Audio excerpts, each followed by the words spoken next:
Hello, folks. Welcome to the Redeemed Marriage Podcast. This is Rusty and Heather Bryant. Hi. I'm Rusty. She's Heather. We're married, and we do a marriage podcast. And so we're so excited that you've joined us. If you've never listened, what? If somebody's listening to our podcast for the first time, they're going to be like, well, okay then. Why? I'm Rusty. I'm Heather. And we're married. That sounded a little cheesy. It's fine. Okay, it's fine. Well, I was trying to speak to somebody that maybe has never heard us before because they're like, hey, maybe I should tune into this and see what these people are. Now they think we're crazy. Exactly. If they haven't turned us off by now. Hey, don't turn us off. We're hit normal. pause. We're not normal, but we have a lot of fun talking about marriage. Our story is a story of redemption from infidelity. And so we use our story to give hope to other couples that might be in similar situations, but also because we learned so much about marriage as we were going through that difficult season of our life. And so those things that we learned, we love being able to share them with other people. So even if you're not in the same situation that we have been in, we have lots and lots of marriage information that we can provide to you to help and encourage your marriage. So thank you for tuning in. And if you're one of those that's just been with us since day one, very, very grateful for you. Yeah. Glad you stick with us. Yeah. So we're gonna do a little. What is this, third week? Yes. Just go. Just do it. Summer shorts, do do do do do do. Summer shorts, do do do do do do. Summer shorts, do do do do do do. Summer shorts. Baby shark. Do do. No, it sounds so much better. Summer shorts. So we're in summer shorts. Yeah, that have not been so short. Not been so short, and at the rate we're going with this one, that's right. No, it's they've been the last one was a little bit shorter. Okay. And basically, why we call it summer shorts is so that we have the liberty of being shorter if we want to. That's right, because we're only answering one question at a time. Yes. And we are in the middle of a series where we have asked people to send in their questions. If you don't know how to do that, you go to the Redeemed Marriage. Sorry, I was going to say www. The Redeemed Marriage. The redeemedmarriage.com. And there's a banner at the top that says Ask Us. Yeah. And also the contact. I've noticed our web designer is incredible. He's crushing life. If you go to the contact on the main menu bar at the top, contact is a drop down, and one of the drop down options just says ask. Okay. And there you go. And so what we're doing is we're taking all of those questions, we've compiled a list of them, and we choose one every week to answer. Now, if we answer your question live on the air, is this live? Well, we're live. This is going to be one of those things about which side of the football field. Is this live? Well, nobody's listening to it live. Yeah, but we're recording it live. And we really don't do much editing, as you can probably tell. Ain't nobody got time for that. So it's sort of like it's live. Okay. Anyway, we have way too much fun doing this. I love doing these podcasts with you. Thanks, it's so fun. Okay, right. So if we answer your question on air, then we are going to send you a gift. It will be Redeemed Married merch, and it would be a coffee mug, like a tumbler, a journal, or a T-shirt, or a trucker hat. So you'll just be surprised. So you will get one of those things if we answer your question on the air. Then at the very end, anybody who has sent in a question at the end of July or 1st of August, we are going to draw a name. Stay tuned for how we're going to do that, because it's going to be super fun. And we're going to draw a name, and we're going to go on a date with whoever's name that we draw. And that can be I just think it's going to be womp, womp, womp if it's right here in our hometown, because we could go out with those people anytime we wanted to. But I know there's 4 or 5 just right here in our hometown. Or, that's right. Or, oh, good Lord. Or it could be clear across the country.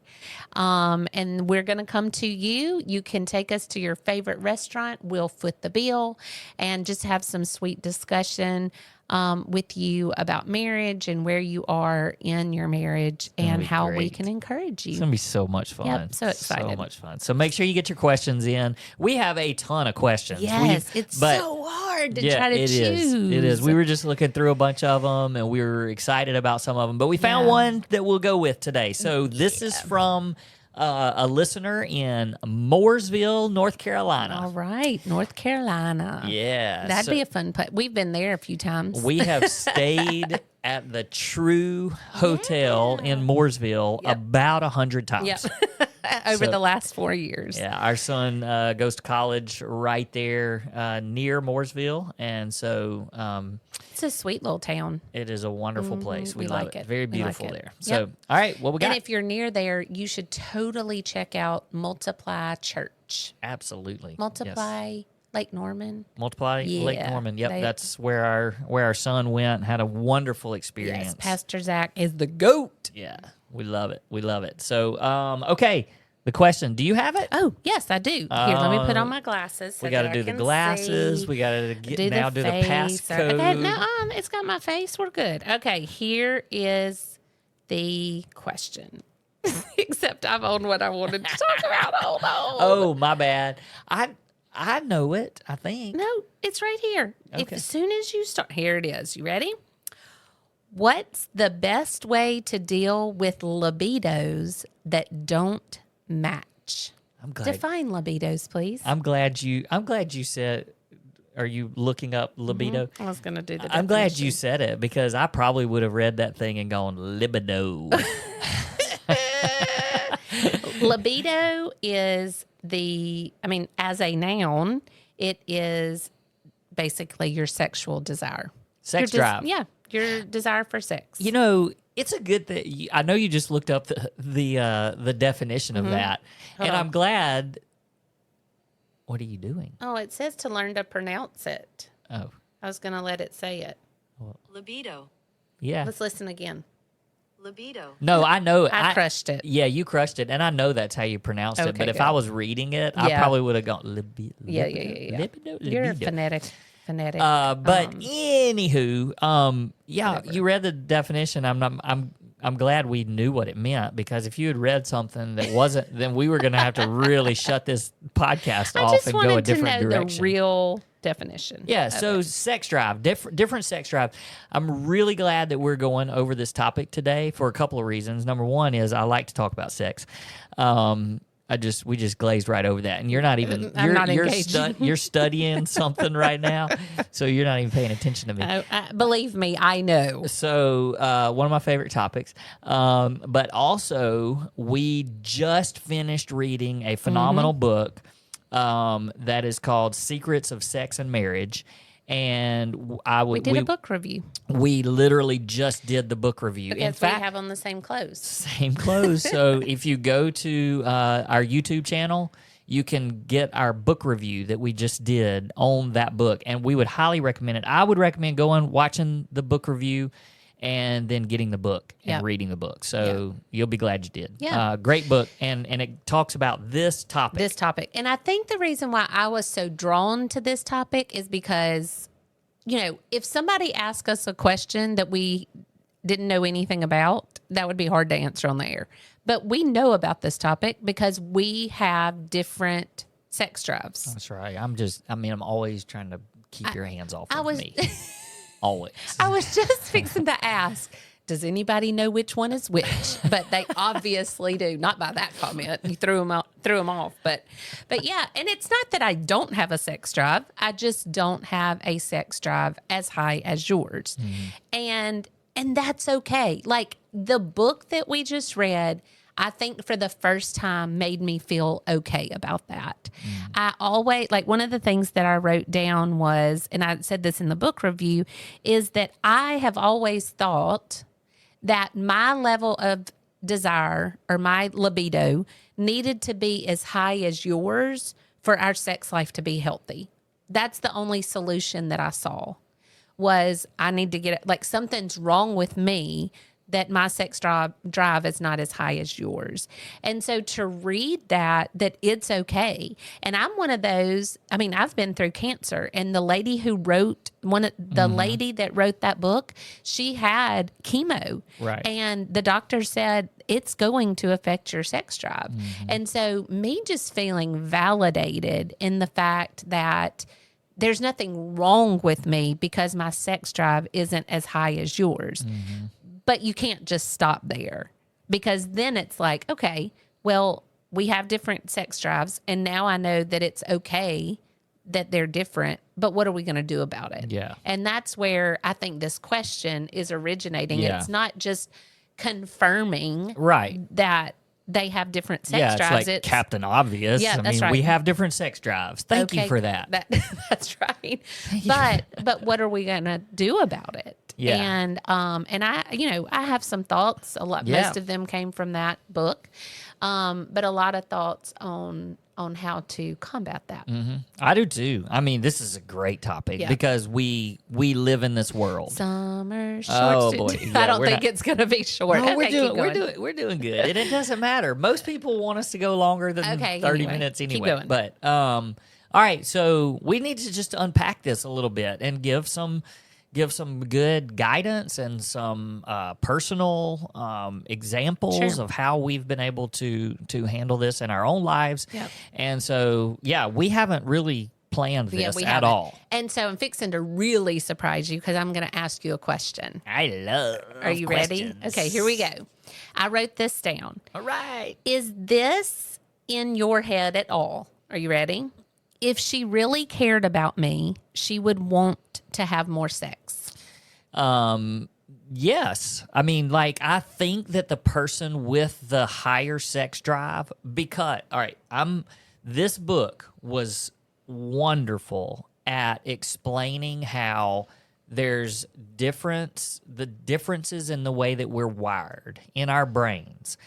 And to hear that from a research perspective, a scientific perspective, really helped to combat the answer to that. Because I would say that the person with the higher sex drive, if they say they've never thought that before, they're crazy or they're lying. Because certainly they have, because we don't understand. It's hard to be wired one way and think, how can you not be wired that way? Right. The fact that I am able to think about sex multiple times a day and to try to convince me that you just don't necessarily ever think about it, not because you're rejecting it or Right. don't want it. It's just that you don't think about it. I'm like, how in the world? Yeah. Same way that I think, how can you think about that 4 or 5 times a day? Well, Right? yes, but Yeah. But that's, okay. So that's exactly what they're Yes. saying. And so the answer to your question is, you asked, have I ever thought that? Yes. Yes. Absolutely. Okay. And on the other side of that coin is, have I ever thought he cares more about sex than me? And yes, I've thought that. Absolutely, I've thought that. But where I think that people get hung up is maybe believing those lies, Yeah.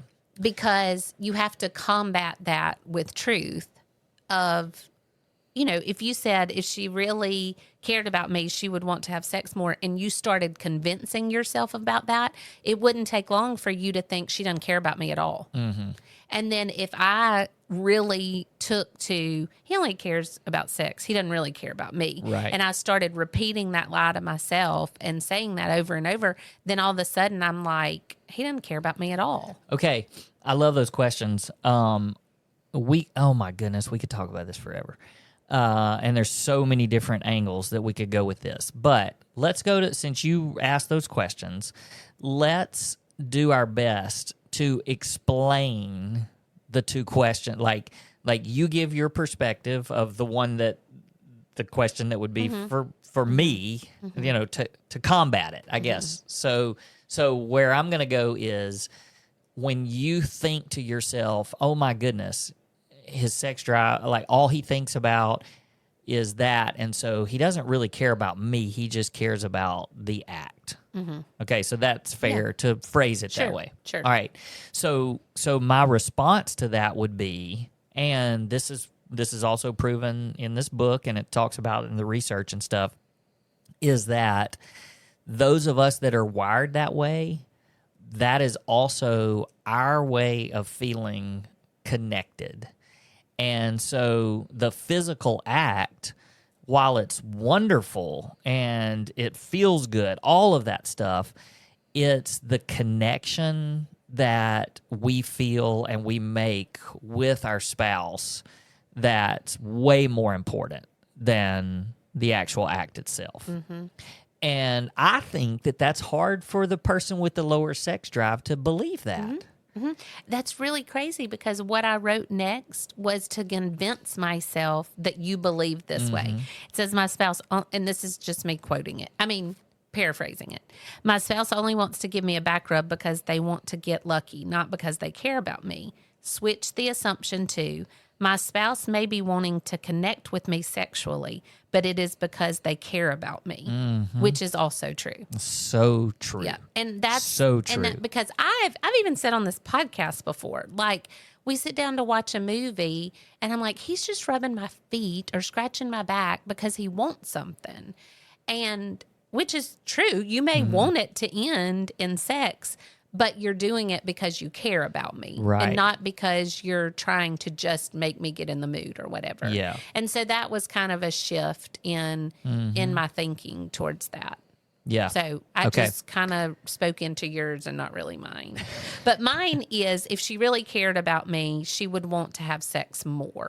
So now you answer that like you're trying to explain to me how my thinking is not accurate. Right. Well, the first thing I would say is that we would probably have sex less if it was just going off my desire, my libido. Is that, I mean, that's fair, right? Yeah. But because I care about you and I know that that is a lot important for you and that it makes you feel loved, then I give in that way and we have sex more than my libido would crave or would want. Yeah. And so that is me caring for you and caring about you. It may not be as much as you want, but it's more than what my body says is in need of. And so that is me caring for you in that way. Right. And because I feel cared for in other ways than just sex, then I do those things to show you that I care as well, like cooking your meals and making sure the house is clean and, all of those things that I try to do to show you that I care. Those are ways that I show you as well, not just through sex. But I will say, because I think this is a direct response to this question, is that for me, one of the most powerful things that this book said, besides the other thing, is that people with not much libido often must choose to engage sexually before they even feel aroused. So like you, 100%, you are aroused from the moment we start. And that an arousal usually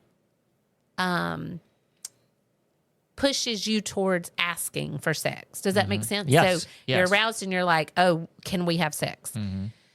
For the person with a lower libido, oftentimes I have to make the choice to engage in sexual activity, even if I'm not aroused, even if I'm not feeling it, even if I'm not, this is the best time.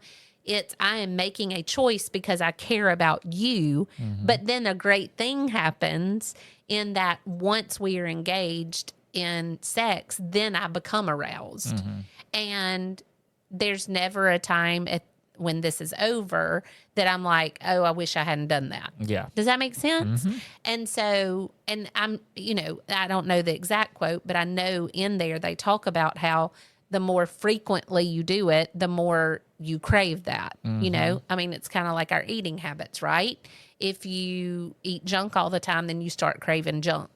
If you exercise more, then your body naturally craves exercise. I mean, it's all of these things that when you do them more, you become more, your desire for those things come Right. up. So in direct answer to that question is because of there has to be give and take when you and your spouse have different libido levels. There has to be give and take where the person who wants more comes down a little bit to that, and the person who wants less comes up a little bit of that, and to where there's this equal playing field, and it doesn't feel like such a drastic difference.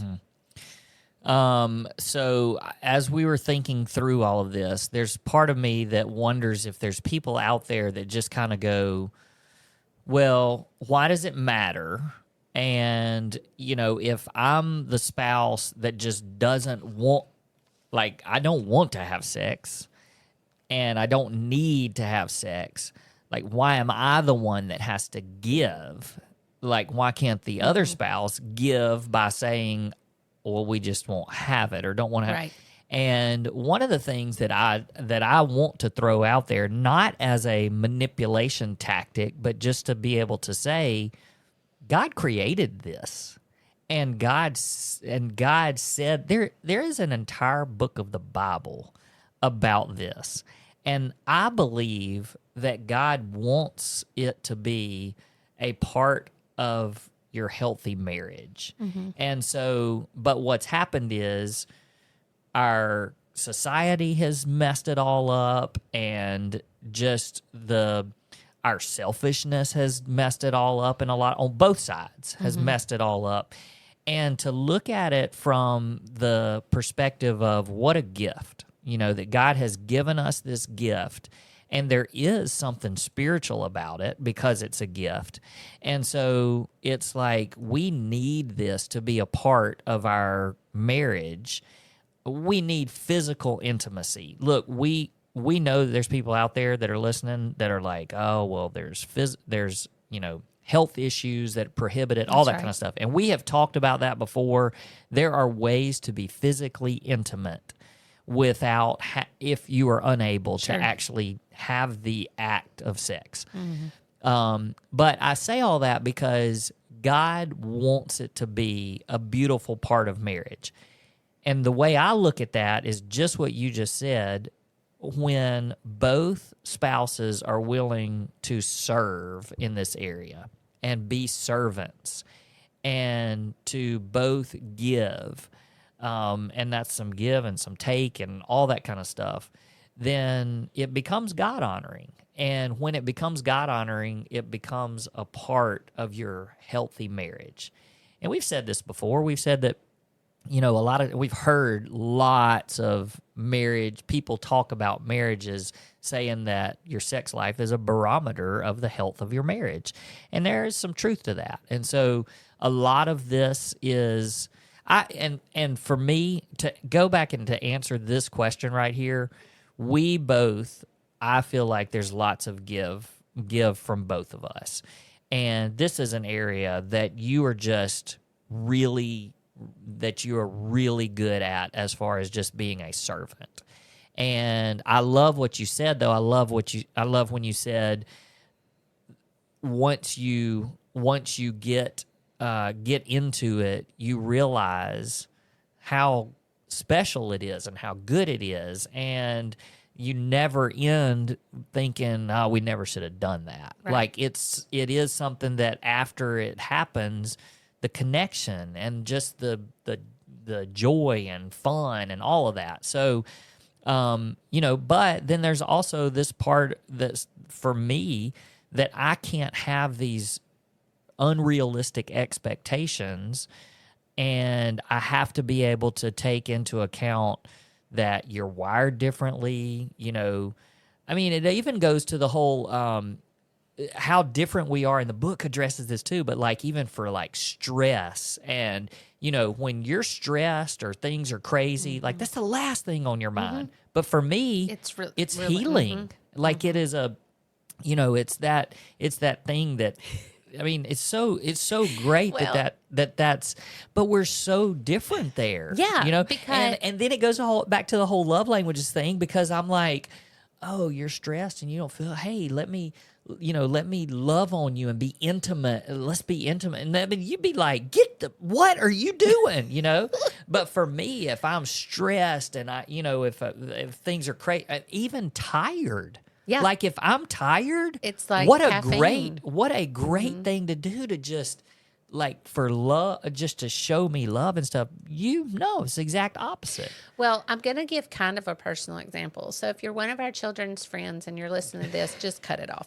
Okay. So Summer shorts.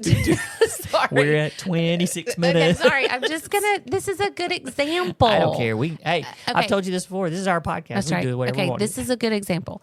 Okay. Because of your real job, summers are crazy. Like you work 24/7, without a doubt, 24/7.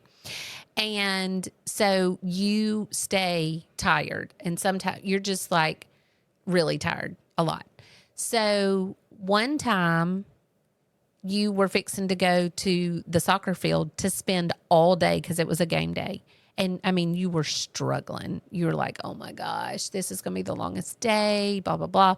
And I was like, I put on my servant's hat and I was like, hey, You offered yourself. I did. And then it was like a Instant caffeine and you were, fix. Like after you were like, let's go, let's do this Yeah. thing. I mean, I I can conquer the you world. become Superman. I mean, you literally could put on a cape.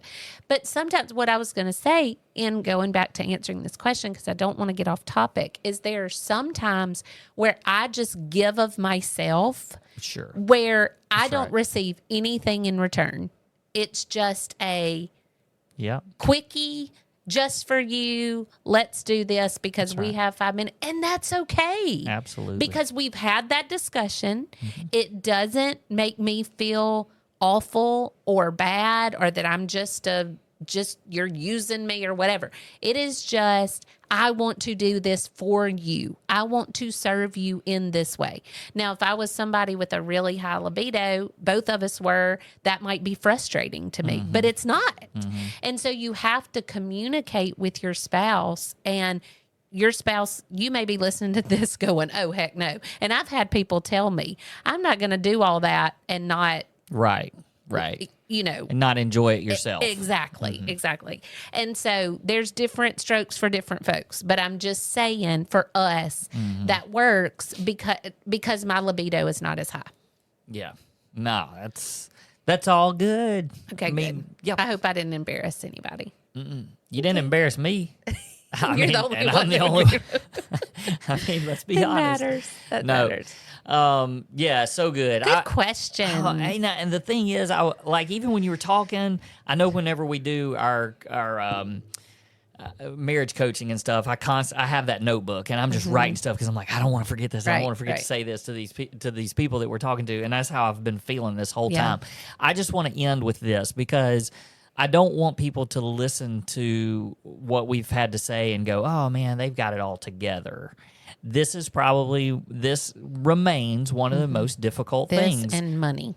Yes, yes, and I mean we've figured that out and how to handle a lot of that too. But this has layers to it because of the infidelity. That's right. And so and I don't want people out there to go, well, how in the world? Like, because we haven't even discussed that part of it. The fact that Whole we nother have, layer. that we have pain and deep hurt that goes into this part of our relationship because of infidelity. And so, so I want people to hear that this is a really difficult subject for us, but we continue to learn and we continue to grow in it as our marriage grows and matures. And I think that we have probably a harder time talking about this subject. We should talk about it more. So I'm admitting that. And I'm telling people that it's not like we just talk about this all the time. We don't do a very good job of that either, as good a job. But we also have created tools for people. So if you come to our retreat one day, you get this incredible. You get this incredible. She's starting to laugh. Wait, we're gonna get Nope, another one of the I'm laughters. stopping. Okay, because when you're talking about sex and you throw out words that are not sexual, then all of a sudden you're like, whoa, you just said a word that was Because you sounded said like. we gave our people at the retreat tools. Yes, I know exactly what you were laughing at. Funny. So, this is going off rail very fast. All right, so look, let's just say that it is completely okay to have different libidos or Yep. libidos. Libidos. And communication is so Yep. important. It's hard, but it's important. And so make sure that you are communicating and come to one of our retreats one day. Yes, And you're going to that's get this, what's another word? don't Not know. tool, not tool. Not everything, everything sexual right now. All right, you guys, before we get ourselves into all kinds of trouble and get banned from podcasts That's right. and YouTube, And kicked off YouTube. we are going to sign off, and we will see you guys next time. Thanks so much for the question from Mooresville, North Carolina. Merch coming your way. That's right. See you next time. Bye.